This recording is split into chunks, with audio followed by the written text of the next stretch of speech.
India versus the Maldives. I mean, does that even make sense? But before we begin, I want to ask you this. Maldivians, your 911 call is India. Have you forgotten the 1988 coup attempt when India rescued the Maldives? Have you forgotten that in 2004, when a tsunami hit your country, India was the first to assist you? Have you forgotten that in 2014, when you ran out of drinking water, again, Indians came to the rescue? And what about India's 30,000 doses of measles vaccine in 2020? What about India's assistance during the COVID-19 pandemic? What about India's donation of thousands of Covishield vaccines? Maldivians, please remember, you have taken food aid from India. You have received medicines as gifts from India. Indians have rescued Maldivians who are stuck abroad. India has given millions of dollars in the form of grant assistance and hundreds of millions of dollars under the line of credit. There are Maldivians who mock India, but remember, it is Indian money that you are using to fix your water and sanitation issues. Yes, your sanitation issues. And see this. See the smile on your former president's face after he received an Indian gift, CGS Kamiyabu. And guess what? Your appetite for gifts from Indians is so huge that you have even accepted 200,000 LED bulbs and many LED streetlights as gifts. You even accept vehicles from India under grant aid. And yes, as acknowledged by your Ministry of Defense, this generous support from India is unconditional. Besides that, help in education, health, defense, setting up fish plants in your country, building your country's infrastructure, giving money for your sports infrastructure, even handing over equipment to set up 67 children's parks across the Maldives. And you still abuse India? From your roads to your airport development projects, it is the Indian money that you want to use. In many ways, India has been your guru. India provides the largest number of training opportunities for Maldivian National Defense Force, meeting around 70% of their defense training requirements. It is the Indian money that has contributed to or built your hospitals, your educational institutes, your infrastructure and connectivity projects, and even your homes. Yes, thousands of homes. Yes, read that here. It is India that provides your people employment opportunities. Want to know how? Read that here. India gives scholarships to many Maldivian students. Maldivians, please don't forget that you rely on Indian doctors, nurses, paramedics and teachers and other workers to run your country. More than 25% of your country's doctors are Indians, and around 25% of teachers in Maldives are Indians. How should you treat a person or a country who first acts as your friend, takes your money, takes your help, gets business from you, and then later backstabs you? Seems Indians can't bear it anymore. They want the Maldives to learn the harsh lesson. Perhaps irony died several deaths when some in the Maldives who present themselves as well-wishers of Muslims became very jealous when India's proud Hindu Prime Minister decided to promote tourism in India's Muslim-majority region, Lakshadweep. As a result, some in the Maldives even decided to mock the Indian Prime Minister and India. For example, take a look at this. Read what it says. How can India provide the service we offer? Well, what can I say here? Of course, I do not think that India can easily provide the unique Maldivian service of marriage blessing abuse. See, in the Maldives, how a European couple was abused in the local language and even paid for it as they had no idea what was being said to them.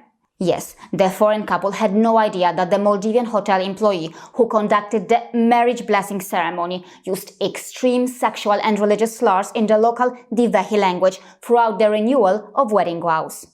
Read those words here. What a dream wedding destination! Or how about Maldivian male police officers manhandling a foreign woman for wearing a bikini? Moving further, the same post says, how can India be so clean? I mean, clean like the Maldives? Just because the sanitized and photoshopped pictures of the Maldives do not show you this, it doesn't mean that the mountains of trash there don't exist.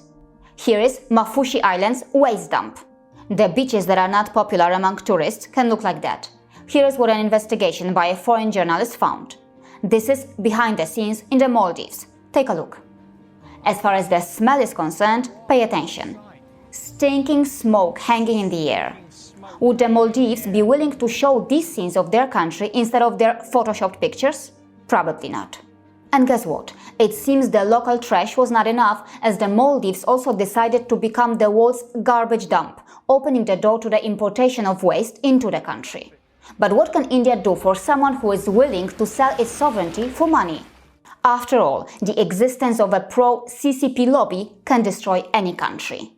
As mentioned here, after Maldives signed the Belt and Road Initiative with China, there were fears that the country will be taken over by them. In relation to China, the ex-president Nasheed said, "A large emerging power is busy buying up the Maldives, buying up our islands, buying up our key infrastructure, and effectively buying up our sovereignty." As reported here, in the Maldives, Indian companies such as Tata-owned Taj Group has investments in hotels but have no political clout. China, on the contrary, is doing everything to control the government and the political environment. But as expected, the Chinese state-affiliated propaganda machine is misleading the world by presenting India as a villain in the Maldives. Articles after articles, the same propaganda against India. And many in the West tend to see the situation in the Maldives as a battleground between India and China. But it is not just the rising Chinese Communist Party-backed lobby that has worked against India in the Maldives. As described here, the Maldives is threatened by a religious extremist takeover. It is again not an exaggeration to say that there is now a parallel state in the Maldives, a state within the state. A network of religious radicals that have infiltrated strategic institutions, the government and street gangs. Even the hospitality industry is threatened by the rise of radical Islam. Pause the video and read this. The anti-India propaganda in the Maldives that is being pushed by the Chinese Communist Party-backed political groups or through radicalized individuals and groups has spread a lot of disinformation and fake news against India. But anyone who wants to understand India's clean track record in the Maldives should read this. Carefully take a look. It is the official Government of Maldives website. Date January 23rd, 2023. India has continuously demonstrated strong and effective leadership in maintaining international peace and security. India has also been a strong proponent of the values and principles enshrined in the United Nations Charter. The government of Maldives is confident that India will be a voice for all developing countries on the Security Council. Maldivians should realize that in a few decades from now, their neighbor India won't be going anywhere, but it is likely that a huge part of their own country might just disappear. As described here, the Maldives is being swallowed by the ocean and running out of fresh water. The Maldives is the lowest lying country in the world. Its 1,200 islands are an average of just 1.5 meters above sea level. Some are even lower. Every year, as the planet warms and sea levels rise, the country sinks even more. For example, take a look at this abandoned house whose foundation has been destroyed by the rising sea level. Shifting to several high-rises and developing a floating city won't solve all their problems if their country starts to disappear under the sea. And when that happens, it is likely that Maldivians will again feel the need to call their 911 India. And by the way, who are Maldivians? Many of them can easily trace their roots, origins and history back to India. After all, can Maldivians deny the presence of Hinduism and Buddhism before their country's Islamification?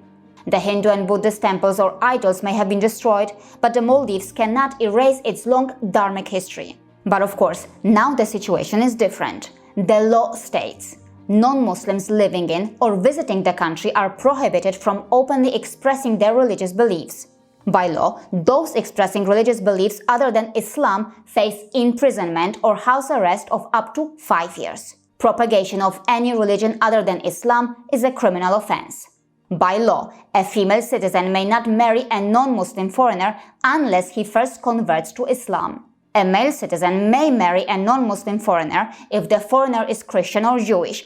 Other foreigners must convert to Islam prior to marriage. The Constitution designates Islam as the state religion, requires citizens to be Muslim, and requires public office holders, including the president, to be followers of Sunni Islam. Despite the anti-India sentiments due to religious radicalization and the China-backed lobby, many in the Maldives have realized that their country still depends a lot on India. As a result, this statement and some half-hearted apologies have been issued. The Maldives knows that a boycott by Indians could hit them hard, very hard. Now, many seem very scared of this possibility. There may be individuals in the Maldives who genuinely love India and support India, but their impact is now being challenged. The diplomatic battle is on, and the world is watching. Perhaps in the twisted world of conditional aid, debt trap, and neocolonization, India's unconditional support to countries and its tradition of seva has often resulted in its receivers backstabbing India after receiving the support. So, is it time for India to adjust its policy?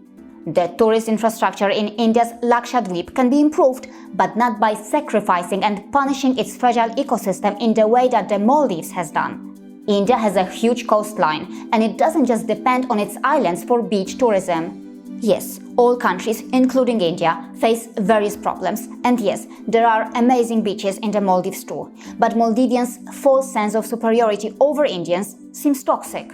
When Maldivians insult India, in a way they are just insulting their own origins, roots, and perhaps their own ancestors who came from India. But do they even realize that? A nation that has a long track record of using India's help for its own survival, a nation that still wants more money, more business, and more help from India, should learn how to behave with India. Religious radicalization in a monotheistic setting can give a false sense of superiority, and it is likely that this problem will not easily disappear. So, as asked here, what can India do in the Maldives to prevent its slide towards Chinese control and radical Islam? As mentioned here, it is a tricky path for India. Perhaps there is no easy solution. Yes, there may be a solution for the Chinese dragon, but is there also a solution for what they refer to as radical Islam?